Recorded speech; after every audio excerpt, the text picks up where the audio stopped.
September 8th, 2017. I really didn't see my Friday night going this badly. I should be in Portland right now with Samantha.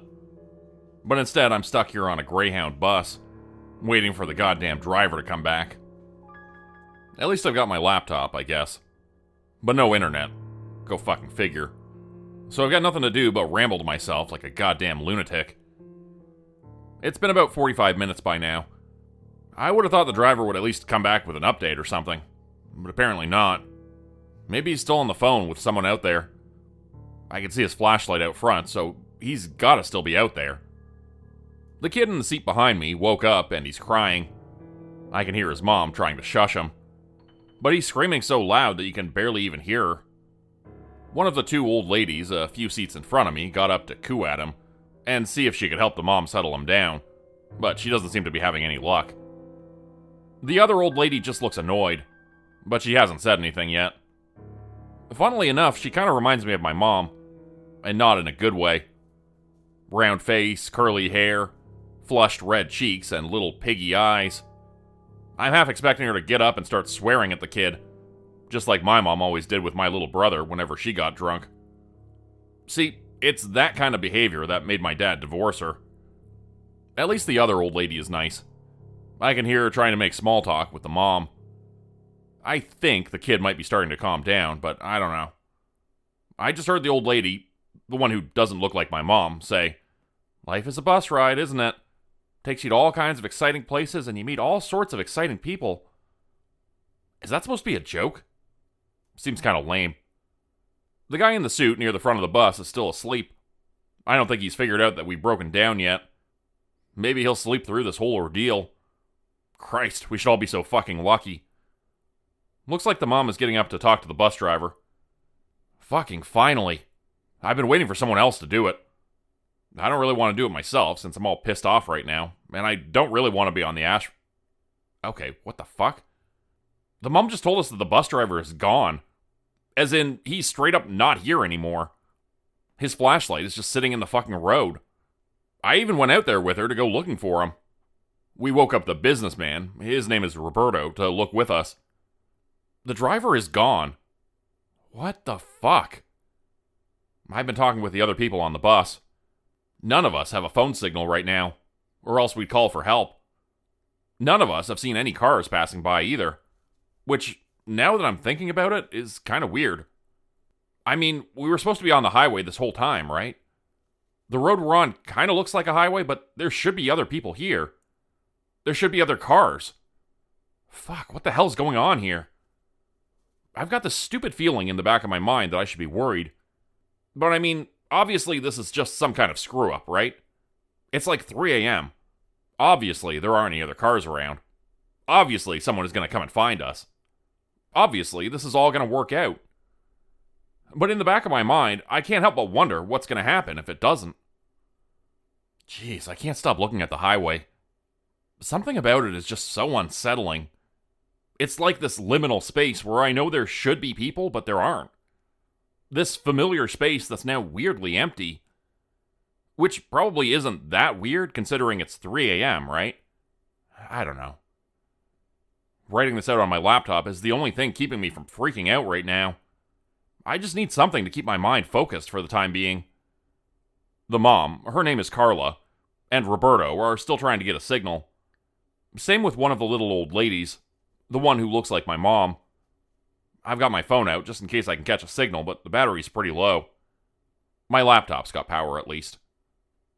One of the old ladies, the one who doesn't look like my mom, I think her name is Minnie, said she saw someone out on the road a little while ago. I'm hoping that maybe it's the bus driver. Maybe he came back for us. Can't promise that I won't kick his fucking ass if that's the case.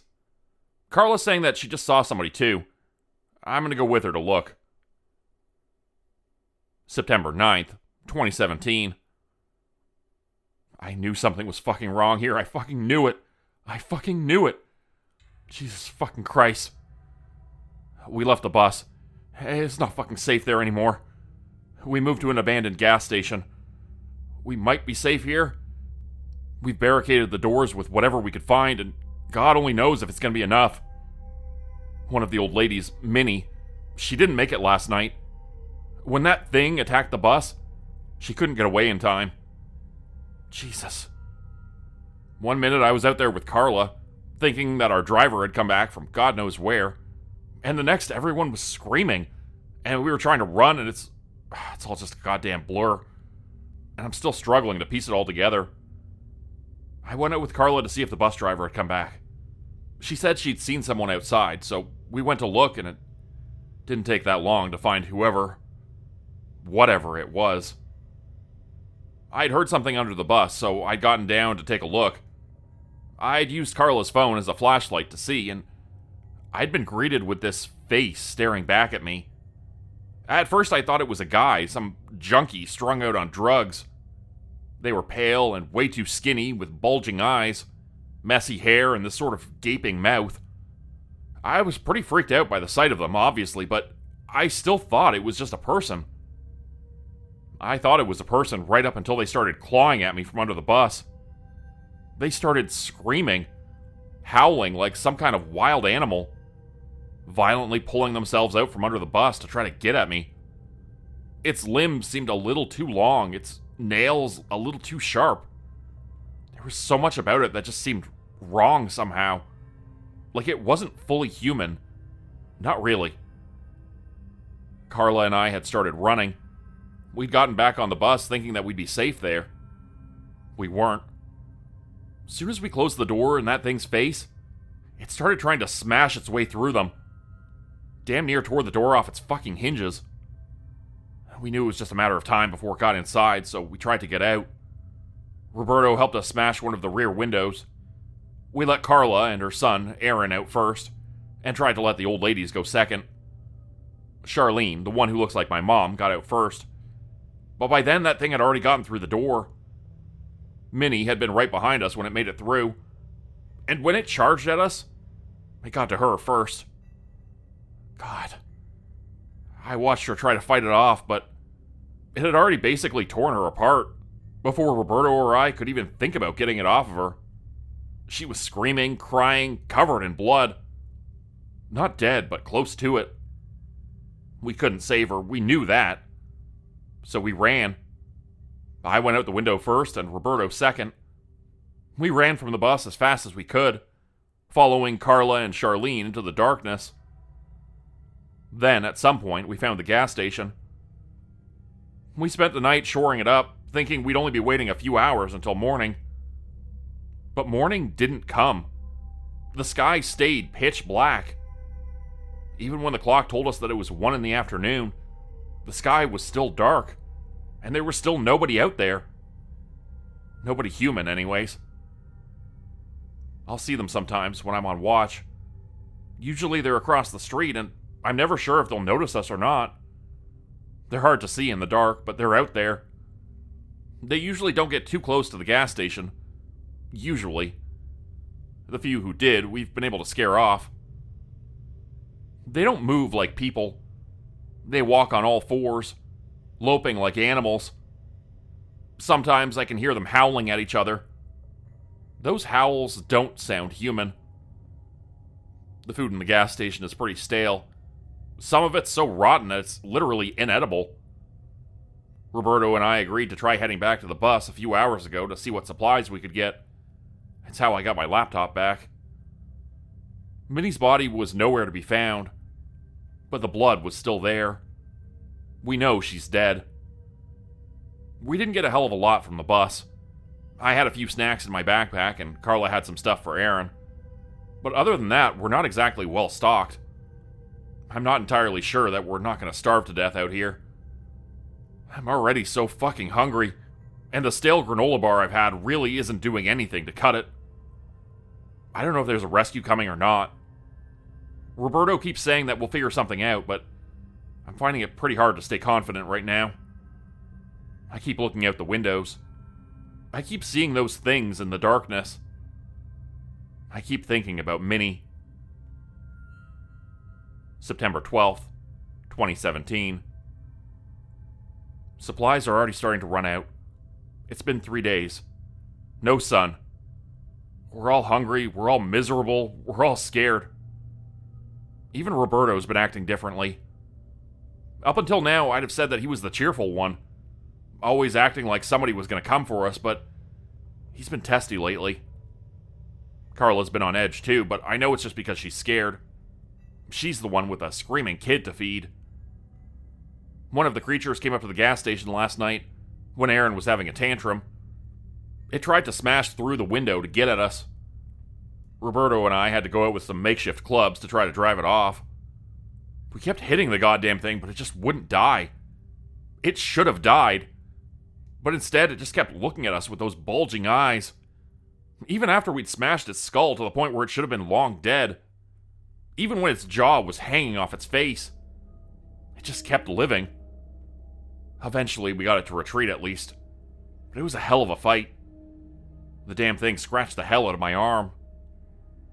Roberto seemed to do most of the work. I remember watching him wail on that thing, screaming like an animal all the while. I couldn't tell who was making that howling noise, him or the creature. I wouldn't have thought that he had that kind of anger in him.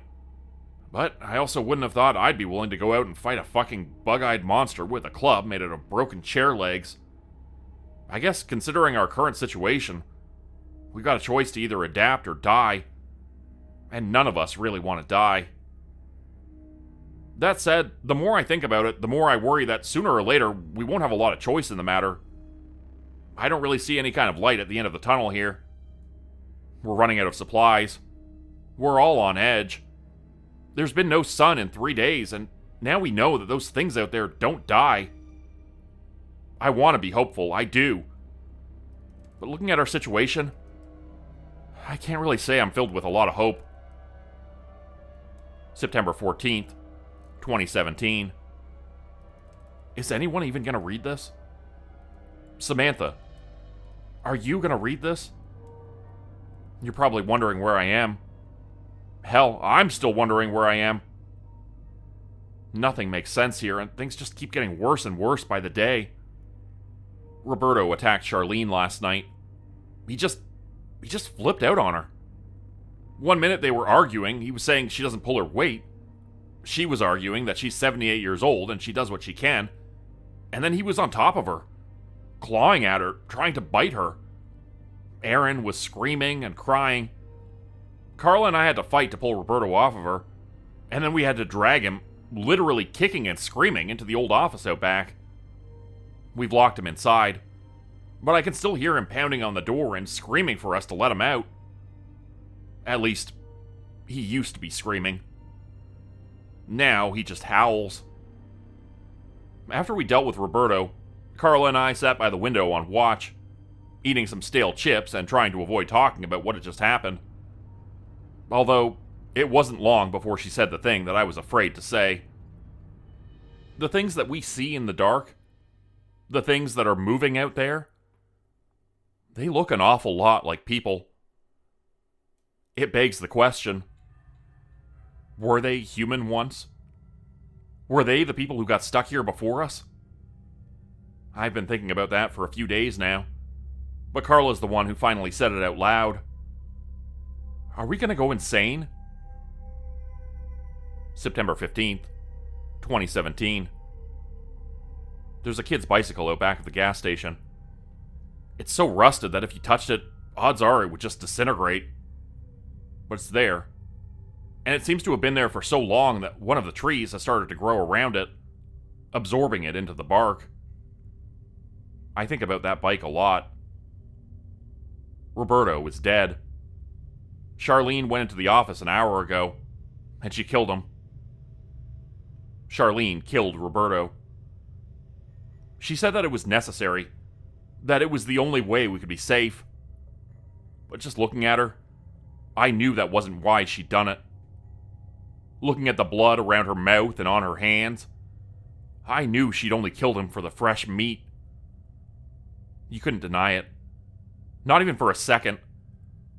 The warm, coppery taste of blood in my mouth as I bit open Charlene's throat was satisfying. She fought hard. A lot harder than a woman her age should have fought. I'd imagined that killing her would have been difficult, but it wasn't. And the taste of her flesh was... I didn't think I'd prefer it raw. but the squish of her meat in my teeth was divine. I'm going to lock myself in the office now. It's better that way. September 17th, 2017. Aaron was crying today. I heard it when he finally stopped. I heard his voice catch in his throat as he was torn limb from bloody limb by Carla. I sat here and I did nothing. I just listened. And when the screaming was done, I let myself out of the office and I joined her in the feast. We did not speak. Looking into Carla's eyes, I know that she is almost as far gone as I am. She didn't seem to care about what she'd done until afterward. And even then, all she could do was stare pensively down at the bloody mess she left behind, unsure how to feel. I caved in her skull from behind, with one of the clubs we made during a moment of lucidity. She never asked me to, not out loud. But when she saw me coming, she didn't even try to run. There was only a quiet gratitude in her eyes, that she wouldn't be condemned to live this way any longer. I will be returning my laptop to the bus after this. Maybe someone will find it. Maybe then there might be some memory of us. Maybe not.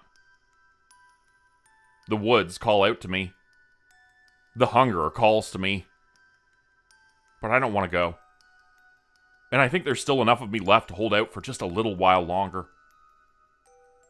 I'm going to try and get back to the gas station after this. The fuel from the pump still burns. And I only need a little to burn myself. Goodbye. And Samantha, I'm sorry. The entries above were recovered from a laptop, discovered in the remains of a bus found off I-5 from Seattle to Portland. The bus is believed to have gone off the road in September of 2017, but was somehow not discovered until March of 2022. The bodies of the passengers, 26-year-old Jacob Wilson, 29-year-old Carla Solyak, and her 6-year-old son, Aaron Solyak, 78-year-old Charlene Hanley, 74-year-old Minnie Shorter, and 38-year-old Roberto Hunt, along with the driver, 47-year-old Preston Riles, were never recovered, and it is unclear what became of them. The Lewis County Police have continued to investigate the accident, including the disappearances and why it took so long for the wreckage of the bus to be discovered. However, as of yet, have determined nothing conclusive. Become a channel member today for early access, bonus videos, and special emojis only available to members. Check out the description below or click the join button for more info. If you'd like another way to help support the channel, please consider joining my Patreon page at patreon.com/Jordan Group Horror. As a patron, you'll get access to bonus videos and content. You'll be credited at the end of every video going forward, and if you decide to stay for 3 months, I'll name a character after you which will be featured in a Hollow's End story. Links to join the Patreon are in the description. Thanks everyone for listening. Please like, subscribe, and comment to help the channel continue to grow, and see you again next time at 4 p.m. Eastern Standard Time. Hope you have a great night.